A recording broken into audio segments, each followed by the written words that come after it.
Tadi pertanyaan dari Faiko terakhir itu, boleh nggak sih respondennya itu anak SD? Boleh. Jadi, apapun respondennya, siapapun, yang penting ketika kalian punya akses ke mereka itu tidak masalah. Boleh-boleh saja. Dan itu juga hal yang harus kalian pertimbangkan. Nanti pengambilan datanya bagaimana? Judul yang sangat bagus itu yang bisa dikerjakan, bukan yang tidak mungkin untuk dikerjakan. Jadi ketika kalian mempunyai sebuah judul sangat bagus, luar biasa, sumbernya bagus, tetapi kalian tidak bisa untuk pengambilan datanya, ya itu sama aja bohong. Seperti itu. Oke, sampai sini ada yang mau ditanyakan?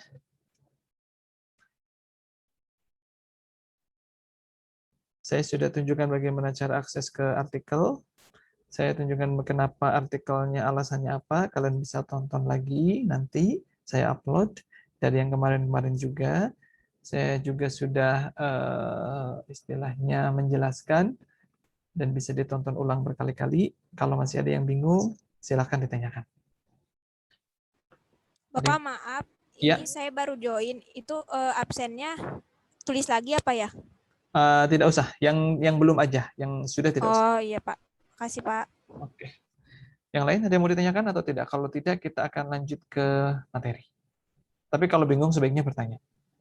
Bapak, saya Silakan. Bapak, itu kemarin kan saya tertarik sama artikel yang Bapak kirimkan itu. Nggak apa-apa Pak, saya pakai.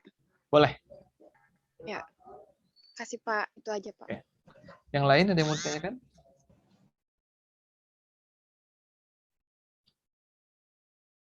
Ingat ya, saya mengingatkan lagi, ketika kalian diam, asumsinya kalian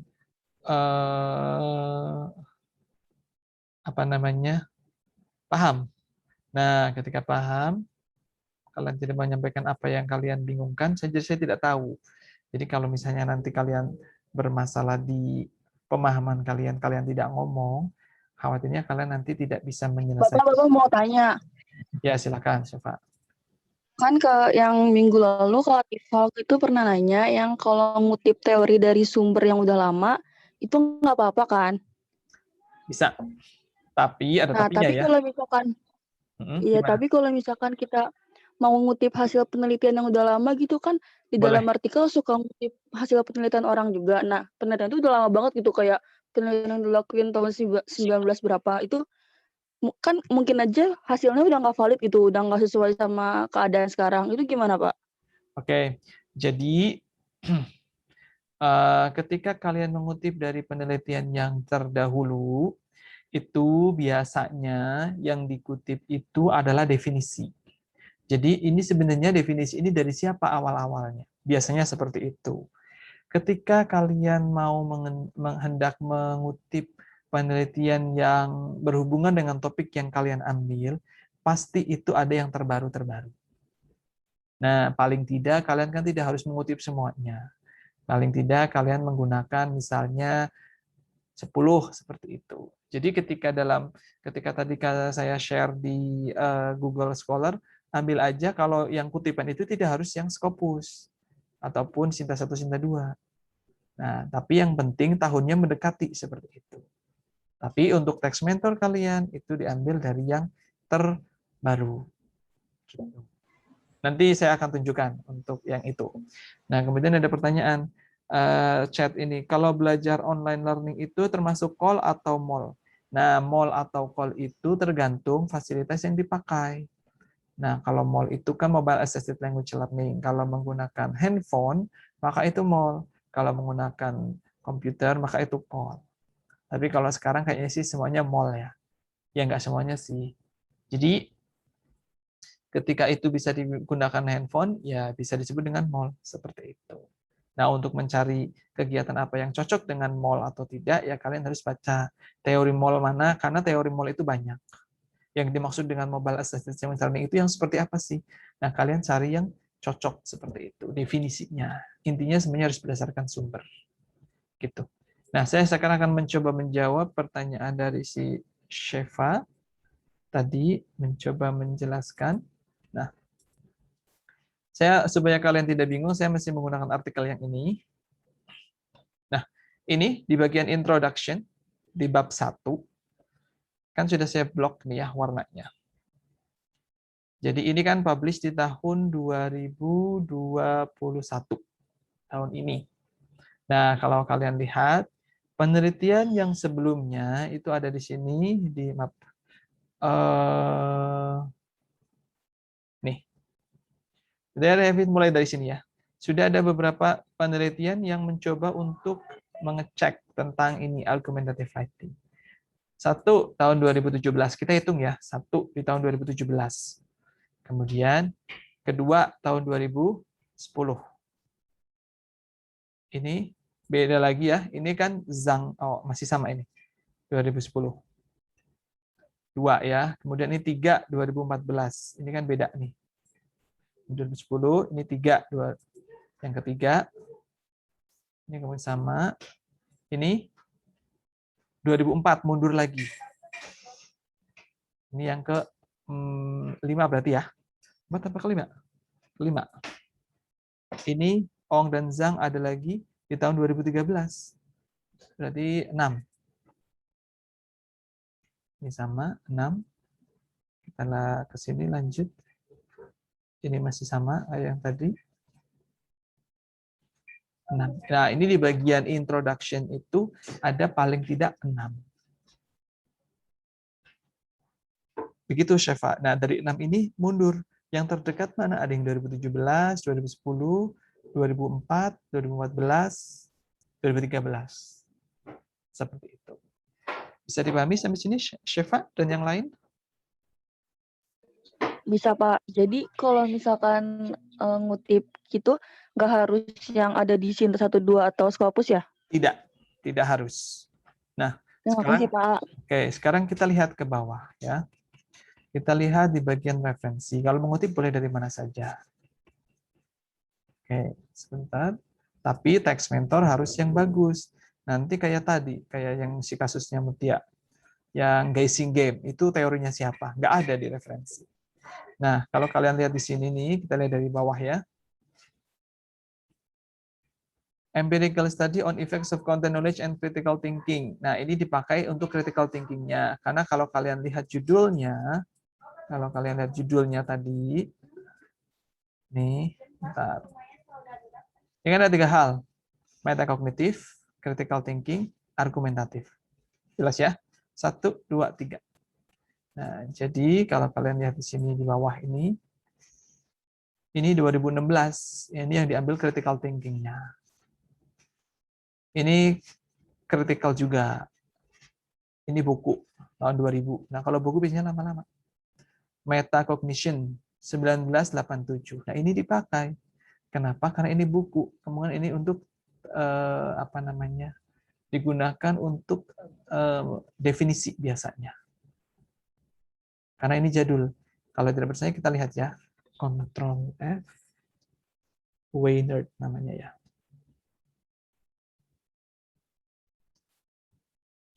Nih, ada di halaman 3. Benar kan apa yang saya bilang? According to John Flavel, ada di bukunya Weinert and Dua, metakognisi adalah bla bla bla bla bla. Saya pahami sampai sini? Nah, itu diambil dari Weinert ini. Jadi kalau definisi pasti dari jadul. Jadi ini memang orang yang pertama kali. Ini kemudian 2009 teori of argument. Ini argumentatif. Nah, ini juga agak lama. Tuh, kemudian selanjutnya ini 96 metacognitive self-regulation disertasi. Coba kita Van Zile. Coba kita lihat ya. Maksud saya Ctrl F.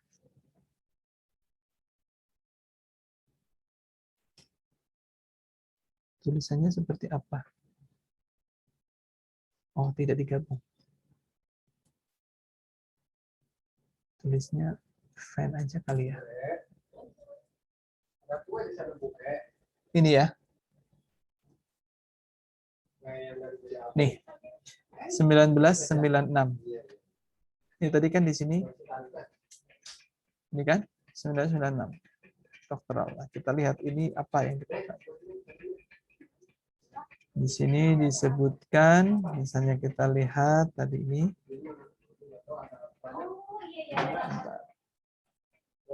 Ini ya.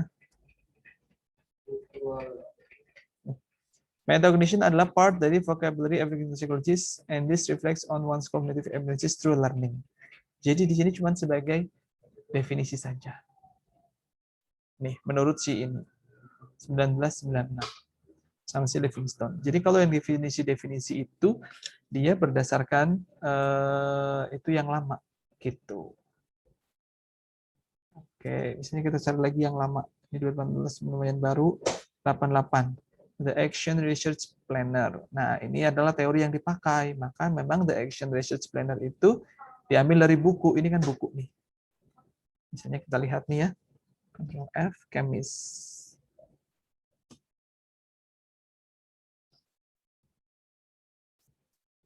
Nah, ini ya. Chemist and McTaggart 1988 model. Jadi memang model yang pertama kali mengeluarkan memang si Chemist ini seperti itu. Ini 1988. Oke. Kemudian mana lagi yang jadul? 2008, 2004 lumayan baru. Nih, Flavel yang tadi ya. Metacognition and Cognitive. Nah, ini dari artikel nih. Artikel di tahun 1979. Jadul. Ini tentang teori biasanya. Tahun 2000 lah lumayan. 2011, 2014 seperti itu. Coba kita lihat lagi yang jadul-jadul. 2013 tadi sudah ini. Oke. 2022 Anderson misalnya. Ini misalnya kita lihat Anderson.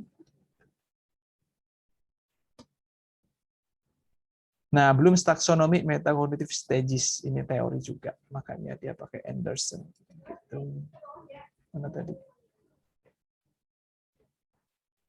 Maaf di sini ya. Gitu. Oke. Cukup jelas, Syefa dan yang lain? Syefa? Jelas Pak, jelas. Oke. Pak, jelas Pak. Pak, saya mau make sure boleh Pak? Boleh. Yang tadi pertanyaan saya Pak. Itu Pak berarti kalau referensi gitu nggak apa-apa, nggak Sinta 1, Sinta 2 atau Scopus, tapi asal relate aja ya Pak ya sama Betul. konstruk-konstruk kita. Oh ya Pak. Baik Pak, makasih. Nah, misalnya nih, misalnya kan tadi Mutia itu mau ngebahas tentang speaking. Nah, jadi nanti kalian bisa ngomong. Penelitian-penelitian di Indonesia, misalnya nih, saya share dulu ya, biar gampang menyampaikannya. Di mana ya tadi ya? Oke, di sini. Nah, misalnya tadi Mutia mau pakai ini nih.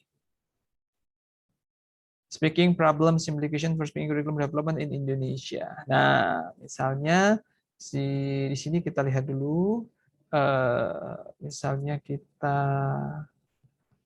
research goal-nya ini ya, pasti sebelum methodology. Berhubungan dengan itu, penelitian ini berusaha untuk mencari tahu speaking problems yang dihadapi oleh mahasiswa dan implikasinya apa supaya kurikulumnya menjadi lebih baik. Nah, kan seperti ini. Nah, maka di atas kalian sebutkan penelitian-penelitian di Indonesia itu kebanyakan itu fokusnya dalam yang seperti guessing game, seperti ini seperti ini gitu. Jadi belum mengecek di bagian yang English problems-nya. Sebenarnya apa sih yang dihadapin mereka? Makanya penelitian ini mau meneliti itu. Gitu. Bisa dipahami? Pak, saya mau nanya boleh nggak? Ya boleh lah. Belum berbayar, silahkan. Gimana? Jadi kalau misalnya teks mentornya sama kayak temen itu boleh nggak sih Pak? Teks mentornya sama dengan teman. Sebaiknya jangan. Gitu. Saya Baik, tidak Kak, terima sarankan kasih. hal tersebut gitu. Kenapa? Karena ketika misalnya ya, Wardah itu text mentornya sama dengan Mutia misalnya. Terus nanti Mutia jalannya lebih cepat. Set. Dia sidang. Terus kamu mau sidang juga, tapi belakangan sidang yang selanjutnya. Terus ditanya, oh ini udah pernah. Kamu copy paste dari Mutia ya? Mau nggak digituin? Nah, terus nanti tanya juga, terus ini apa bedanya dengan punya Mutia? Ah, ini mah kemungkinan besar kamu ngopi dari punya Mutia. Nah, itu yang tidak saya inginkan. Walaupun kamu tidak copy paste dari punya si Mutia. Jadi saya tidak sarankan untuk teks mentornya sama. Seperti itu.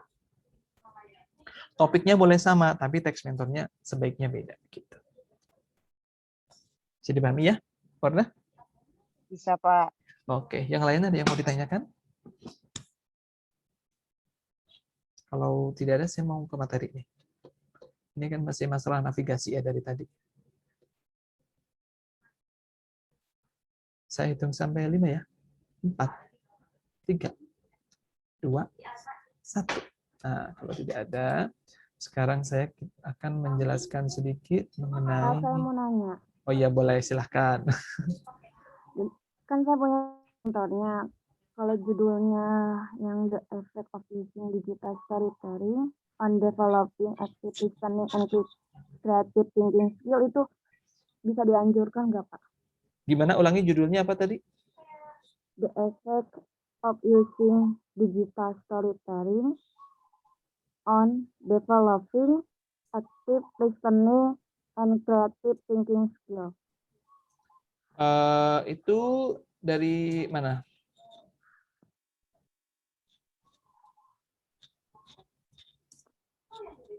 Sumbernya. The Effect of Digital Storytelling in apa tadi? Halo, Dinda? Ada yang dengar tadi? The Effect of Digital Storytelling?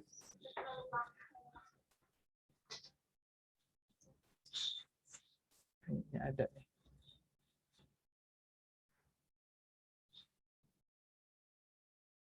Halo, ada yang dengar nggak tadi? Enggak, Pak, saya nggak dengar. Judulnya Ah, The Effect of Using Digital Storytelling on Developing Listening. Saya lupa, diketik aja kalau enggak. udah sampai saya lagi ngetik sekarang. Oh, The Effect of Using Digital Storytelling in developing active listening and creative thinking skill. Oke. Itu sumbernya kamu tahu nggak dari mana? Dari sama kayak Oh iya iya iya. siapa Ya yang ya, sudah ketemu. Oke, itu di tahun 2021. Oke, bisa. Nah, pertanyaannya saya mau tanya kembali lagi ke Dinda. Ini nanti ketika kamu mengambil judul seperti ini, kira-kira kamu nih, oke saya share aja ya. Kira-kira kamu bisa mengerjakan ini enggak? Maksudnya gini, punya akses enggak terhadap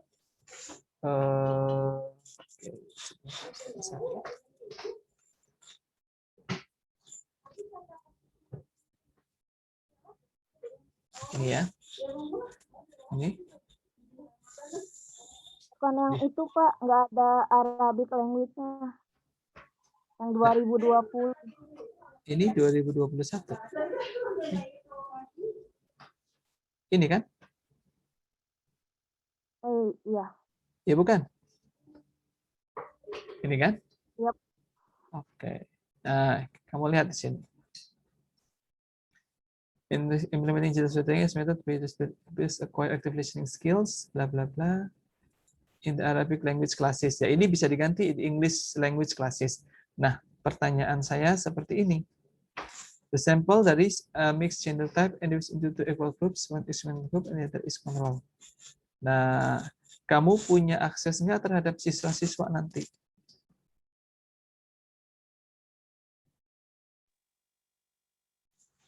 Kalau sampai sekarang belum ada, Pak. Tapi kan nanti saya cari dulu gitu aksesnya. Nah, jadi ini juga harus dipertimbangkan. Ini bisa dikerjakan ketika baik, Pak. kalian apa namanya? Ini kan menggunakan mixed method ya. Nih. In a mixed method. Sorry. The sample consists di mana ya? Nah, jadi ketika kalian mau mengambil ini, kalian harus tahu juga kira-kira bisa nggak ngambil datanya. Kayak kita lihat di sini. Di bagian research sample. Nah, ini.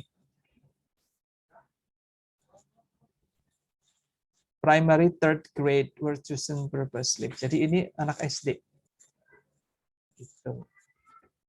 Kamu punya akses ke SD nggak? Soalnya kan sekarang di SD nggak ada bahasa Inggris. Ada yang enggak sih, tergantung SD-nya.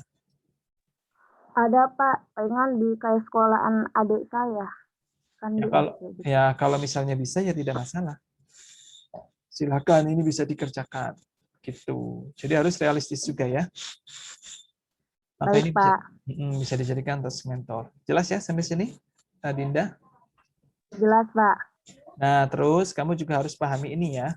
Ketika kalian ngomong, digital storytelling. Digital storytelling itu apa? Jadi jangan sampai salah persepsi yang dimaksud dengan digital storytelling itu apa. Gitu, ini. Bla, bla, bla, bla, gitu. Oke, ada yang mau ditanyakan? Selain Dinda, atau lanjut?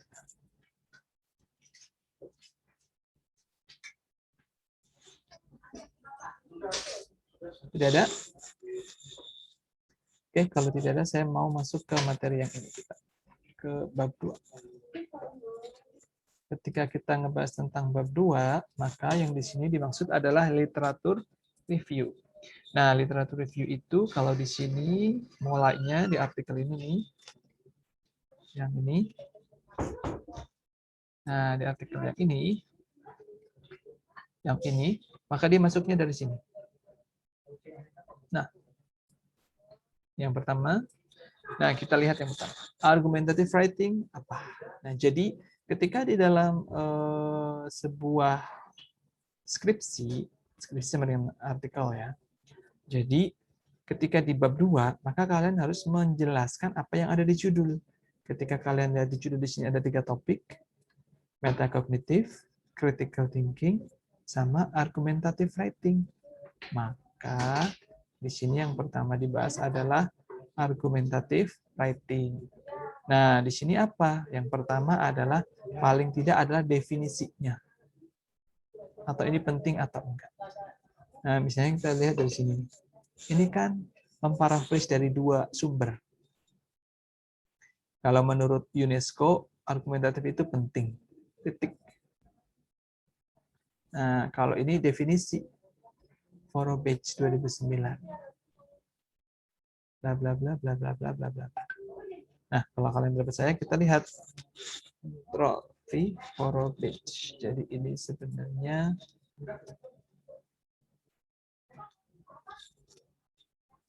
kita cari sumbernya. 2009 itu lumayan lama. Kita lihat A Theory of Argument. Benar ya? Jadi ini adalah definisi. Kembali lagi. Definisinya apa? Terus kemudian ini penting kata si ini. Kemudian ini itu orang lagi masih sama. Penjelasan kenapa ini penting. Kasih definisi. Kemudian ini sampai sini. Ini bla bla bla bla bla bla. Nah, ini adalah penelitian yang sudah dilakukan tentang argumentative writing. Jelas ya? Kemudian selanjutnya Nah, ini sumbernya dari ini. Kalau dilihat seperti ini, concern about student preparedness for the modern workplace characterized by, kayaknya ini artikel. Walaupun saya belum tahu ini apa ya. Kita lihat ke bawah. Verity.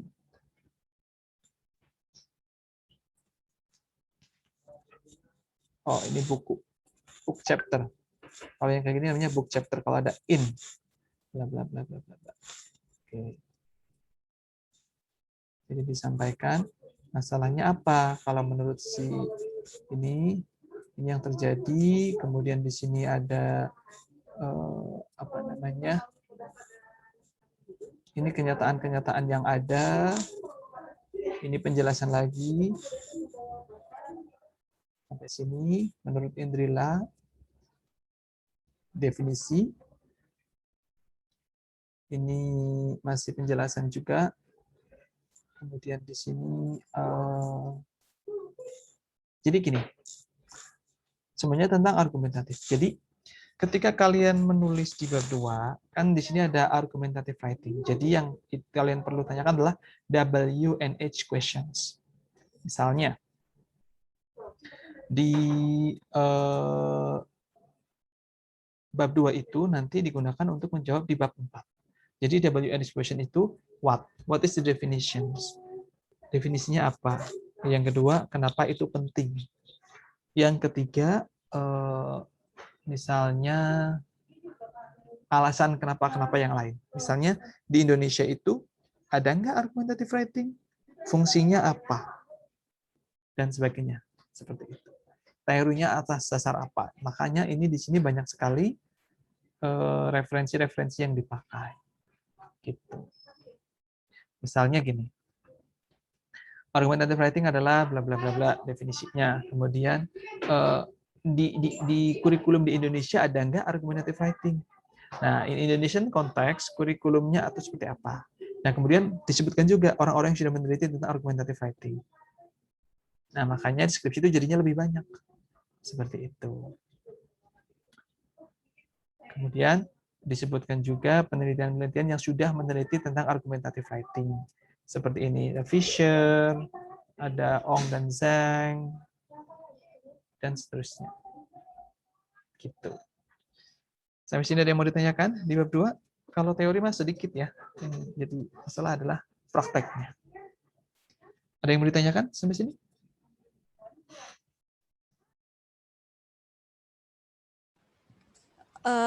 Bapak. Ya. Pak, kalau untuk definisi itu harus pakai buku banget nggak, Pak? Enggak. Enggak, Kalau ya, definisi boleh pakai dari artikel. Jadi biasanya gini, kalian kan kalau misalnya nyari buku yang jadul banget kan susah. Ya enggak? Nah, maka biasanya mengambil dari definisi yang sudah diambil oleh orang. Misalnya seperti ini. Ini sebentar lagi waktunya habis ya kita. Misalnya sebentar saya habisnya. Coba kita cari sebentar di sini ada enggak ya? Biasanya kalau di sini sih enggak ada ya. Coba.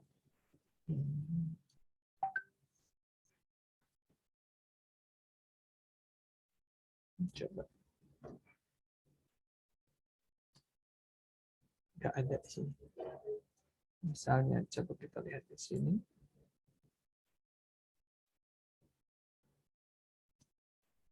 Nah, misalnya gini nih. Ada nih contohnya. Nih, kalian lihat. Kelihatan ini ya. Oke. Textbook is considered instrument that can help students build desirable attitudes. Sumalata 2004, cited in Tochi and Aliu 2013. Nah, ini aslinya adalah kata-kata ini sumbernya adalah dari Sumalata tahun 2004. Tapi orang ini tidak bisa mengakses file Sumalata karena di Sumalata ini teks ini nih dikutip oleh Tochi dan Aliu tahun 2013. Jadi dia menemukan teks ini dari ini. Nah, dia ini si Tochi dan Aliu ini Sumbernya sebenarnya dari Sumalata. Bisa dipahami ya? Nah, kita cek ke bawah misalnya. Toci.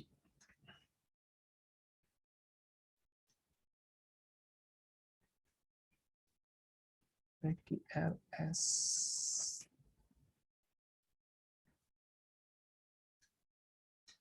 Nah, makanya di sini tidak ada Sumalata. Tuh lihat. ST langsung SUN. Tidak ada SUM. Benar ya? Jadi Sumalata yang ada di sini adalah ini. Ini. Ini. Ini kan punya kamu ya? Nixel. Iya Pak, iya kayaknya itu punya Ah. saya. Nah, iya ini contohnya seperti itu. Jadi si penulis ini tidak punya akses terhadap Sumalata, tapi dia punya akses ke sini, Toci and Ali. Sekarang kita coba lihat ini ya. Saya copy text, oke. Kita copy, kemudian kita buka, saya stop share di sini, saya tunjukkan ke kalian. Sumalata. Ke sini. Kita coba cari.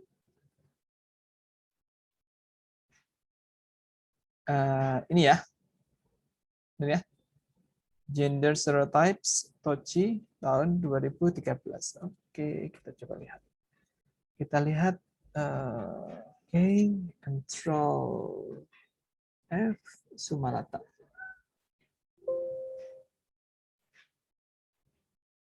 Nah, nih. Tawan ya, kelihatan? Nih.